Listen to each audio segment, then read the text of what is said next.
مستيات بيتنا سلام كما يتوعلو كبرات تخاتاتلتنا بمخنيات حدش عامتن بعلدتن نحطير اوان كباخوم كاب تخاتاتلتنا تفلينا قنينا حجيجن نابتنبور اغلغلوتنا نملسالنا مو نمستيات بيتنا مكتتالكم قصلو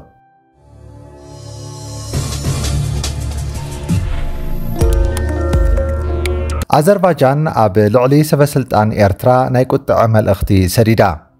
وهاب قال منستر وصا غدايات أذربيجان حايزان حاجزادا كاب زحلف ورح حدار 2024 ندحر سلسته ناي أذربيجان بانديراتات سقيلن أب غعزو زنبرا مراخب مس تسافرتن أب إيرترا أب تحت قيدي كم زركبا حبيرو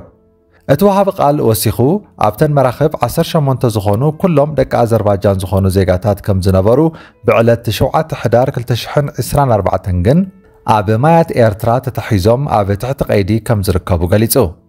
اتنجلابو بمترب سويز ابيلن بقيح بحري ناب ابو دابيين زقعزا نيران اب قيح بحري بزتفتر حماق كنتات ايركا ناب مايات ايرترا كاتوا كيلن زبل صبصاب منغست أذربيجان الله اتن بمنغست أذربيجان حقاوي افلطو زنبرن جلابو CMC بوليان CMC إيجدن CMC سلستن زبهالا خوينن مرحتي وي كابيتانات نايزن جلابو كم قبو معبل ديو كالت اقامات مساقات امام نسبة سلطان إيرترا كحبرو نيروام أذربيجان زيقاتاتا اب مايات إيرترا تتحيزومن اب تحت قيدي آتيومن كم زلو مسفلتت بمنقدي اب إيتوبيان روسيان زركبو امباسيتاتا ابيلا مس إيرترا نمرخابن زيقاتاتا نمفتحن تسرح كم زلا يقلت الله قدم حجي حيالو يمناوያን ገፈፍቲ ዓሳ ናብ ማያት ኤርትራ ብዘይ ፈቃድ ኣትዮም ተባሂሎም ኣብ ኤርትራ ዝተቀየዱሞ በብእዋኑ ናብ ሃገሮም ዝተፋነው ነይሮም ክሳብ ሕጂ ኣብ ማያት ኤርትራ ብዘይ ፈቃድ ኣትዮም ፍሉይ ፖለቲካዊ ስራሕ ክሰርሑ ጸኒሖም ናይ ዝተባህሉሞ ኣብ ትሕቲ ቀይዲ ናይ ዝኣተው እንግሊዛውያን ጉዳይ እቲ ዝለዓለ ኣዘራራቢ ዝነበረ ጉዳይ ነይሩ እቶም እንግሊዛውያን በተመሳሳሊ ናብ ደሴታት ኤርትራ ብዘይ ፈቃድ ብምእታው ስርሒታት ከካይዱ ፈቲኖም ተባሂሎም ተኸሲሶም ነይሮም ድሓር ግን ስርዓት ግደፍ እቶም ዝተማረኹ እንግሊዛውያን የቅሬታ ስለ ዝሓተቱ ብምሕረት ከም ዝተፈትሑ ብወቅዓዊ መግለጺ ሓቢሮም በዚ ከዓ እቲ ጉዳይ ተፈቲሑ መስመር ቀይሕ ባሕሪ እቲ ናይ ዓለምና መራኽብ ብብዝሒ ዝመላለሳሉ ወሳኒ መስመር ኮይኑ ብዙሓት ናይ ንግድን ካልእን መራኽብ በዚ ጎደና ይመላለሳ قدم حجي بسومالاوያን ቀርሰንቲ ኣብዚ ሕጂ እዋን ከዓ ብናይ ሑቲ ዕጡቃት እዚ መስመር ውሕስነቱ ክስእን ጸኒሑ በዚ ምኽንያት እውን ኣብዚ እዋን ሓያሎ መራኽብ ዓለምና ብቀይሕ ባሕሪ ንዘይ ምሕላፍ ወሲነን ብኻልእ ነዊሕ መንገዲ ባሕርን ውቅያኖስን ተጠቒመን ውሑስ ጉዕዞ ክፍጽማ ተገዲደን ኣለዋ ኣዘርባይጃን ርእሰ ከተማኣ ንባኩ ዝገበረት ንእሽተይ ሃገር እያ እዛ ብስፍሓት መሬታ ካብ ኤርትራ ትንእስ ሃገር ኣብ ኣውሮጳን ኣብ ኤስያን ተደኪና ትርከብ ኣብ ዝሓለፈ ቅንያት ሓንቲ ካብ ዋንነት መንገዲ ኣየራ ዝኾነት ነፋሪት ብምውደቓ ስማ ብተደጋጋሚ ክጥቀስ ዝቐነየት ሃገር ከዓ እያ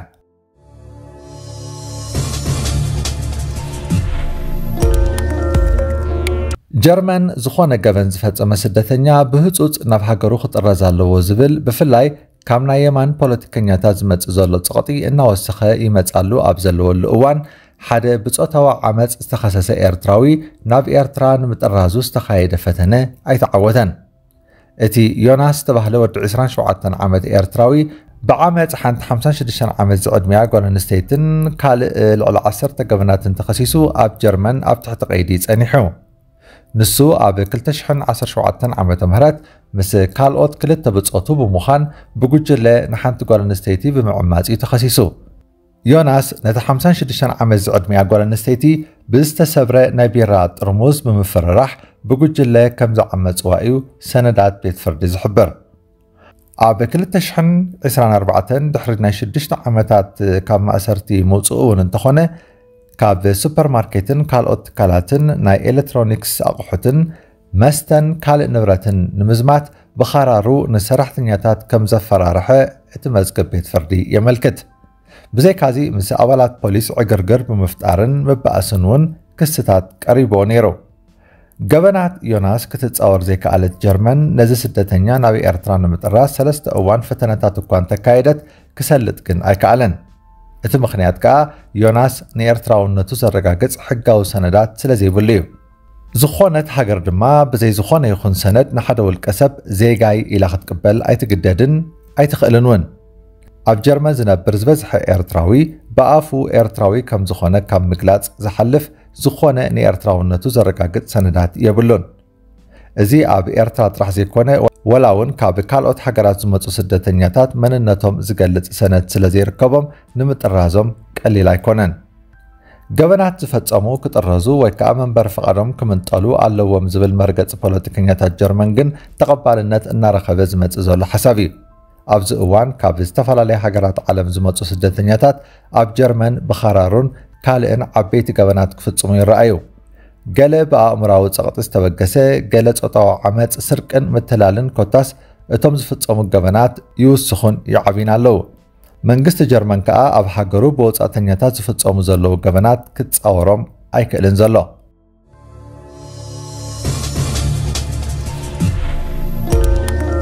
ኣብ ናይ መወዳእታ ዜናና ክቡራት ተኸታተልቲ መስትያት ቤትና ኣብ ኣሜሪካ ግዛኣት ካሊፎርኒያ ሓያል ባርዕ ተኸሲቱ ኣብ ልዕሊ ህይወት ሰብ ሞት ኣብ ልዕሊ ንብረት ከዓ ከቢድ ክሳራ የስዕብ ኣሎ ካብቲ ኣብ ከባቢታት ከተማ ሎስ አንጀለስ ኣጋጢሙ ዘሎ ሓያል ባርዕ ብዙሓት ነበርቲ ኣባይቶም ሓዲጎም ዝሃደሙ ኮይኖም እታ ኣብ ዓለምና ብምፍራይ ኣህጉራውያን ፊልምታት እትፍለጥ ሆሊውድ እውን ናይ ዝሓዊ ግዳይ ኮይናላ ክሳብ ሕጂ ጥራሕ በዚ ናይ ሓዊ ሓደጋ ከባቢ 10 ቢልዮን ዶላር ክሳራ ዝሰዓበ ኮይኑ ናይ 5 ሰብ ትንፋስ ሓሊፉሎ እቲ ሳንሴት ፋየር ዝተሰመየ ሓያል ባርዕ ብረቡዕ ዝጀመረ እዩ ጆ ባይደን እቲ ብባርዕ ተጠቂዑ ዘሎ ከባቢታት ካሊፎርኒያ ናይ ህፁፅ ናይ ሓደጋ እዋን ከባቢ ከም ዝኾነ ኣዊጁ ባይደን ኣሽሓት ነቲ ሓዊ ዘጥፍኡ ኣባላት ሃገራዊ ድሕነት ዝለኣኸ ኮይኑ ከባቢ 15 ሄሊኮፕተራት እውን ባርዕ ንምጥፋእ ይረባረባ ኣለዋ እቲ ባርዕ ብዘሎ ንፋስ መመሊሱ ክገድድ ከም ዝተረኣየ ካብቲ ከባቢ ዝወፁ ዘለዉ ሓበሬታታት ይጠቕሱ ኣብዚ እዋን ኣብ ዓለም ዝተፈላለዩ ናይ ተፈጥሮ ሓደጋታት ተኸሲቶም ኣለዉ ኣብ ኢትዮጵያ ምንቅጥቃጥ ምድርን ምፍንጃር እሳተ ጎመራን ብተደጋጋሚ ክረአ ዝቐነየ ኮይኑ ኣብ ቲቤት ቻይና እውን ሓያል ምንቅጥቃጥ ምድሪ ስዒቡ ክሳብ ሕጂ ናይ ልዕሊ 113 ሬሳታት ተረኺቡሎ እቲ ናይ ኢትዮጵያ ክሳብ ኣብ ከተማ ኣዲስ ኣበባ ከይተረፈ ዝተሰምዐ ምንቅጥቃጥ ምድሪ እዩ ነይሩ ክሳብ ሕጂ እውን ድኽም ብዝበለ ሓይሊ ጸጸኒሑ ይስማዕ ኣሎ በዚ ዝሰንበዱ ነበርቲ እውን ኣባይቶም ገዲፎም ብፍርሒ ንግዳም ክወፁን ኣብኡ ክጸንሑን ተራእዮም ኣለዉ ክቡራት ተኸታተልቲ መስትያት ቤትና ንሎሚ 9 ጥሪ 2025 ዘዳለናልኩም ትሕዝቶ ኣብዚ ዛዚምና ኣለና ኣብ ቀጻሊ ብኻልእ ኣርእስቲ ክሳብ ንራኸብ ደሓን ዋዕሉ መስትያት ቤትና መስትያት ቤትና ንሐቀኛ ምስሊ ኤርትራ ንምንጽብራቕ ዝተፈላለዩ ጽሑፋት ተንቀሳቓሲ ምስልታትን ቃለ መሕትታትን ሒዛ ብዘካርያስ ክብረኣብ እናተዳለወት እትቐርብ መደብ እያ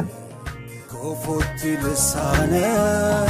من يزعصوني عيسجدن علي عبطاقوت ملاخي كطاوخ قنا مسلي فتحي